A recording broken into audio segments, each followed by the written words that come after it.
Hey everyone, Andrew here with ACR Protect. Thanks for stopping by. So, full disclosure, there have been several attempts on this video today. It started this morning with several snafus. Here we are. So, dealing with the sun and glare this morning, and idiot mistakes by me, and now I'm fighting daylight for this video. So. I was gonna do an EDC video, like an EDC update, and as I was doing it, because you got folks, and I'm not ragging on anyone, but there's folks that like do EDC videos like regularly, like they're always changing stuff out, and that's cool, man. Like you do you, whatever works. But I was thinking about it, and I'm carrying the same shit that I did when I did my. I think one of my first videos was an EDC video. It's almost all the same stuff. However, I have changed a few things, specifically firearms related. Okay, I'm still, as far as my pocket knife, I've still got my little Ontario knife company. Amazon on sale, maybe catch it for 28. If not, maybe 35, 42, something like that. Still have keys, still have cell phones, all that same shit, right? Same thing. Still got a Leatherman and flashlights and a wallet and all that stuff. But with everything, you know what else I still have? Airplanes. There's fucking 2 of them right now. Wouldn't you know? Firearms. You know what? Let's just get it over with. I got my Glock 19 Gen 5 with night sights. I switched back out to regular 15 round flush mag, and yeah, so I've mentioned it before on this channel. I live in Texas. Texas is a pretty gun friendly state. You can get your LTC, your license to carry. Which, because of the state, you can have open carry or concealed carry. The LTC lets you do either. It's your choice. You want open carry? Cool. You want a concealed carry? Cool. They also have constitutional carry, where you don't need to get any licensure. You just carry, as long as you meet the parameters. You're not a felon and all that other stuff. But that's it. Now, my personal opinion, I think you should get your LTC. That's just me. Probably information for another video. It's something I've been wanting to do for a while, but a few things that makes buying firearms a little bit easier. If you get pulled over by law enforcement, showing them that ID usually kind of makes people a little bit calmer. Tough time to be a cop. So those of you good cops out there, thank you for what you do, because it's a rough time to be a police officer. What do you know? Another fucking airplane. Anyhow, the gun, the firearm, right? EDC, right? Everyday carry. I carry this every day. Every single day. All right? I have it in a very basic holster. So I can try to get it out here.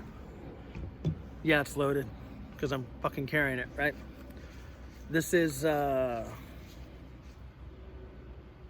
Warrior Land. I don't know if you can see it there. Very, very simple plastic holster with a good clip. This belt clip works really well. One of the things I really like about this style holster, and it's not very expensive, you know me, I'm kind of a cheap ass. It's narrow, right? It's a narrow profile. It doesn't accommodate any lights. One of the downsides is it doesn't have that optics cutout. Not that I'm rocking an optic on this right now, but it'd be nice to have that option. However, the Tacticon one I have does.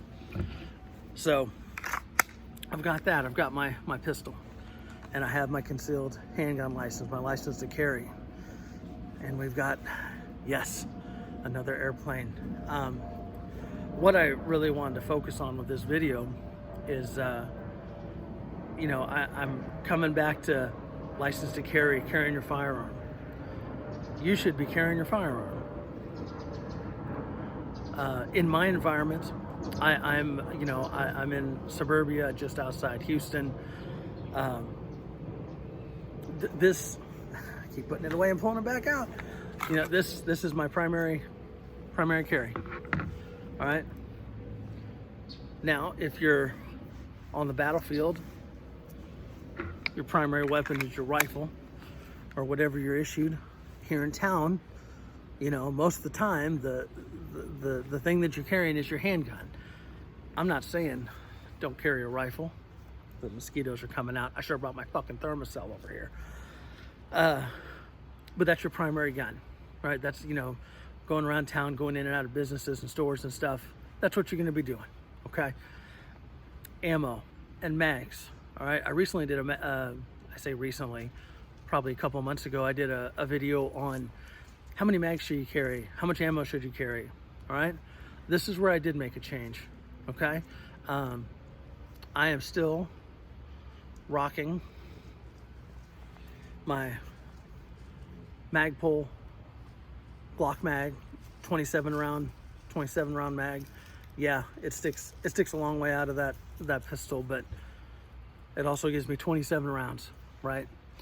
And for a while, that was primarily what I was doing. I was carrying the one mag in the gun, 15, and then another 27 rounder. Now I did at one point switch. I had a 20 round extended mag on my Glock. All right, and it came down about like that, like it hung down. And I got to thinking, as much as I like having 5 more rounds, I've basically made my gun the same size as a Glock 17 or Glock 45 or whatever. And the reason I like the 19 is because it's a little bit smaller, a little bit easier to carry or conceal. And it's not, I can carry whatever. I really don't have a problem with that. It's just what's easier to conceal, because I'm just trying to just be left alone, right? I'm not trying to be overt. I conceal carry. That's just me. That's what I do. Not knocking anyone that open carries. If that's what you want to do, go for it. That's just me trying to just be under the radar, right? So back to the ammo as I go all over the place here. I have stepped up how much I'm carrying. I'm carrying another 17 round mag, another 17 round mag. And what I'm carrying those in is I'm having to take all this stuff off, get undressed. Well, not get undressed. We don't want anyone to see me undressed, right? A Phobos mag pouch, all right? Pretty simple. It's just a paddle that goes inside your waistband. Then it has these little, almost like little teeth that clamp on. It works great. Phobos has been around for a long time. I'm gonna say probably over 30 years, and I've been using them since about that time. One of my first holsters was a Phobos holster, and it's the same thing. It was a paddle, and then it's just the holster. Hell, I got one upstairs. But yeah, so I've plussed up on the ammunition that I'm carrying, on the magazines and ammunition, and for a couple reasons. One, I think we're always evolving when we're doing this. My attitude's not evolving with these fucking planes. Do you hear this? It's a good thing we're not playing that drinking game. Hey, you got to do a shot every time there's an airplane in Andrew's video. Y'all be fucked up already. Yeah, I've increased my mags and my ammo for a couple reasons. I got to thinking about, there were some comments and there were very good comments on that video, stuff that I had thought of. I didn't really put them into consideration, because sometimes I'm an ignorant ass, and one of the comments was like, hey, what happens if your magazine breaks, or maybe you have a bad lot of ammo?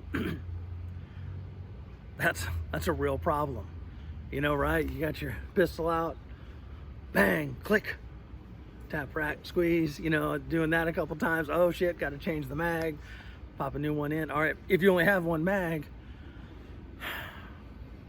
and maybe you loaded the same style, same lot of ammo, and it's just a shit lot. It does happen. And it, what would this be, shot 8, 7, 8? Come on, they're killing me today. It was just as bad this morning. I don't know why I was thinking that it would be any better. But you know, having been a service member, you can get a whole crate of shit ammo. Like, no bullshit, no crate. And that's why you know, in the service you kept track of your ammo and the lot numbers for that same reason, because maybe someone else finds out before you, another unit or something, says, hey, lot, you know, Foxtrot Charlie Delta, you know, 259 or 8 is all shit. And then you go through your records, oh, that's what I got. Thank God I didn't get in a fucking firefight or anything, right? You shit can that ammo. Same goes on a civilian side. You know, maybe you're buying remanufactured or just even factory ammo. It can be shit, right? So something to think about when loading your magazines. Sorry, catching mosquitoes like a weirdo. I don't have my chopsticks like Mr. Miyagi to do it. And that was flies, whatever.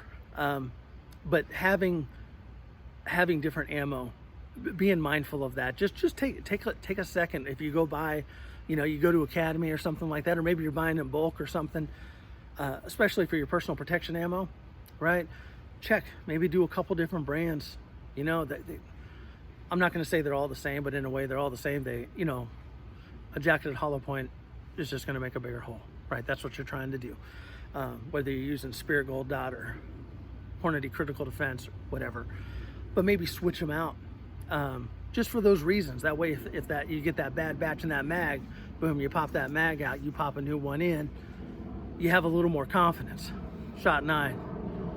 If you guys have decided to play this drinking game, you're in trouble. You're in trouble. This isn't cocktail hour. Slow down. That might be coming later, though. These planes are going to drive me to drinking. Jesus Christ. And it's almost the end of October. It's still warm out here. Don't understand that. But so, ammo, we talked about that. I'm kind of beating a dead horse, and hopefully this is useful to some of you. Again, changing out your ammo. If you've had the same duty ammo, carry ammo, whatever, after about a year, maybe even 6 months, you should probably switch it out, maybe fire it off.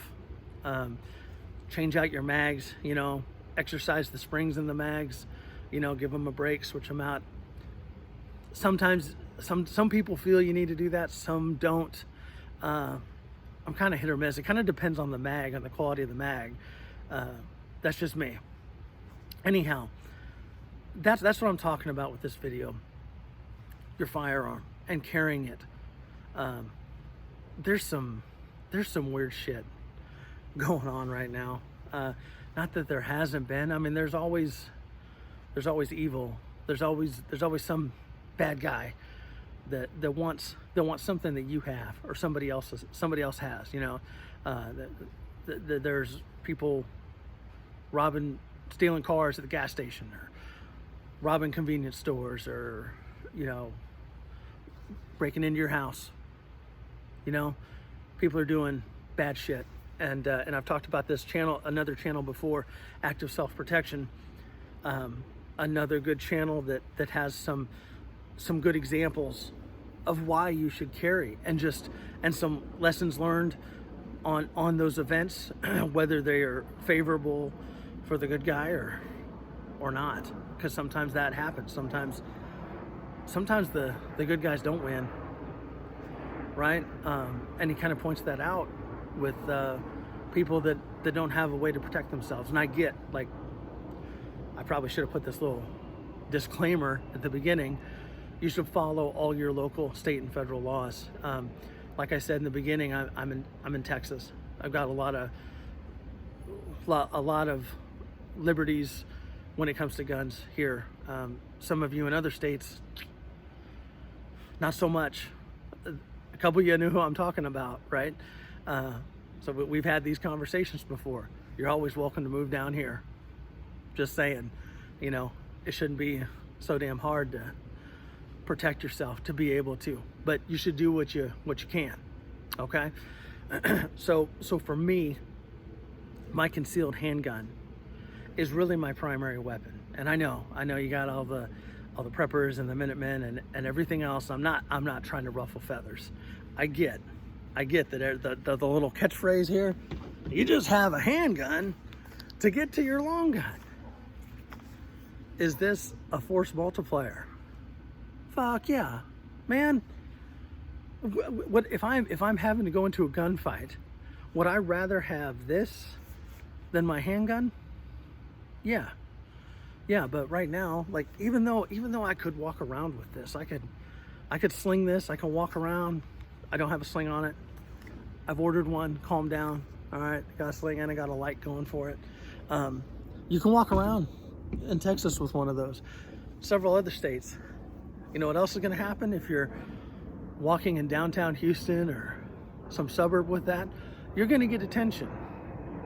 Maybe some positive, maybe some negative. It is what it is. What's that? Shot 10? There's going to be some hammered people if you're playing that drinking game. That's all I'm saying. I'm not saying you shouldn't carry that. I am not. I'm not saying that you shouldn't carry this in your car. There's 11. They're right back to back.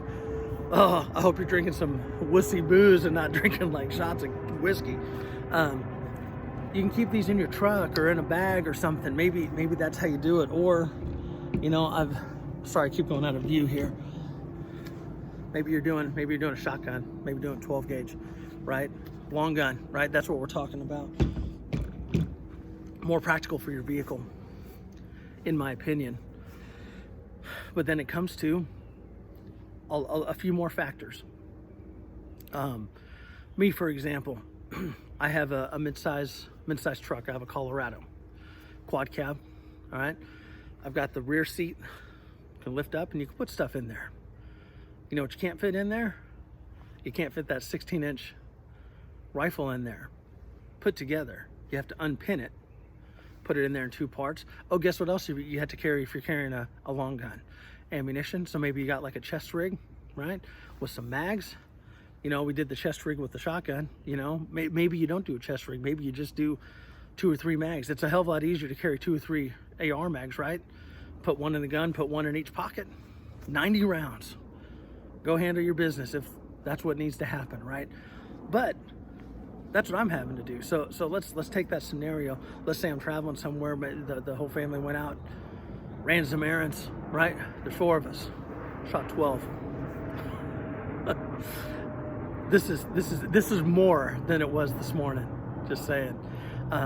So now if I'm needing to access my rifle, I've got 2 kids in the back, and I've got to get them out of the car to lift up the seat to get my rifle, to pin it together and don all my gear. Not saying I can't. Not saying that at all.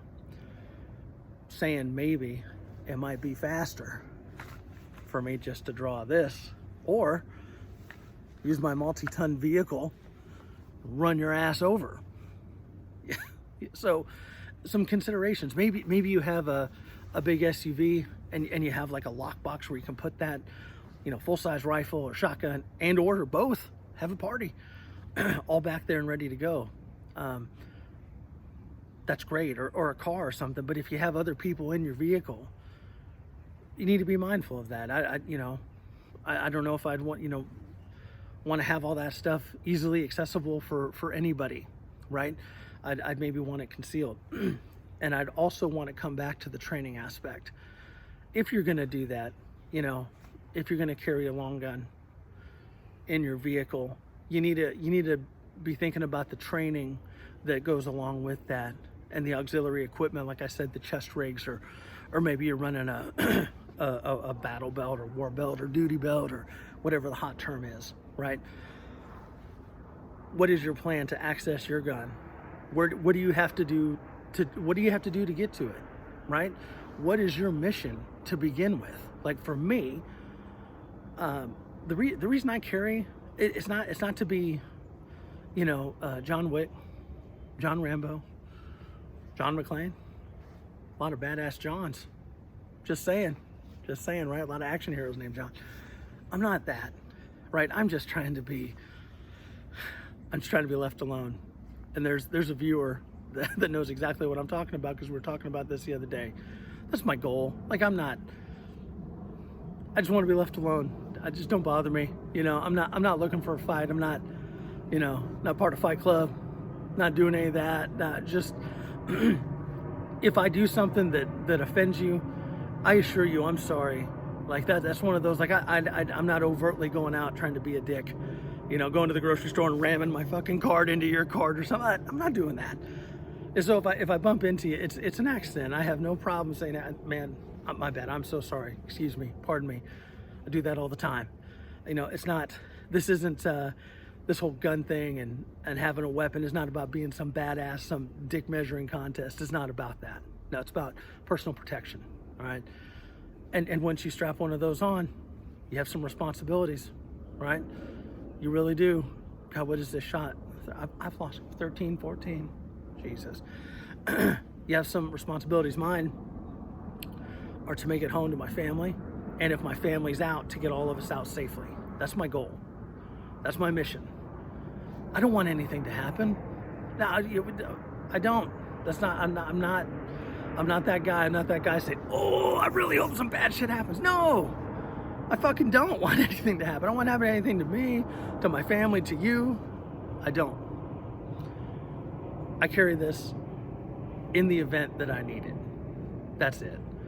It's not a flashy thing. That's why I carry concealed. Just, hey, excuse me, pardon me, you know. And I'm just getting out of there. If my family's with me, whatever, we're getting out of there. And if that element of evil or combatant or whatever is between me and the exit from my family, that's a whole nother story, right? But my goal is to get them out, you know, because I don't want gunfire on them. We're gonna get out. That's it.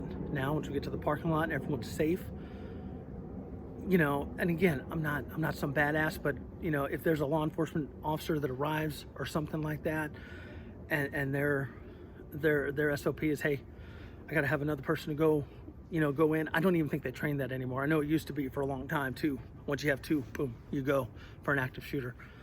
If I feel my family's safe and I feel that I have the tools to help them, I have some intel that might help them make this happen, then I'll do that because it's the right thing to do. All right? It's not to be some badass. It's to help save people, right? To do the right thing. If you can do the right thing, you should. Okay? That's what I'm getting at. Kind of a little sobering moment after your 15 shots of booze. Okay? So you should carry. You should carry what you're comfortable with as long as you can legally do it. Carry.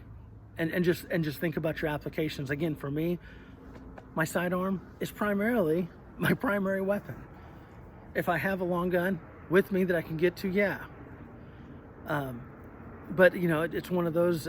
A lot of the times, I'm at home. If I'm working from home, I still have it on me.